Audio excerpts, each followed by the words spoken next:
আমার নাম কিঞ্জল বিশ্বাস। আমি একটি কবিতা বলবো। কবিতার নাম দুর্গা পূজা। কবি হরেন ঘটক। পূজা পূজা দুর্গা পূজা, কাদের তরে ভাই? নিরন্নদের দুর্গা পূজা কোনো কালই নাই। বাবা মায়ের ছিন্ন বসন, নাঙ্গা খোকা খুকু, ওদের তরে কারোর দরদ নেই এতটুকু।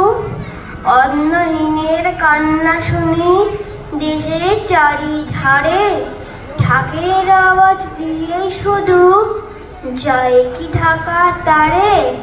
বানভাসী সব ঘর ছেড়েছে ঠাই আকাশের তলে, পূজা ওদের কাটবে এবার শুধুই চোখের জলে। পূজার খরচ কমলে দেশের বাঁচবে অনেক টাকা, সেই টাকাতেই ওদের তবে কান্না যাবে ঢাকা। নমস্কার।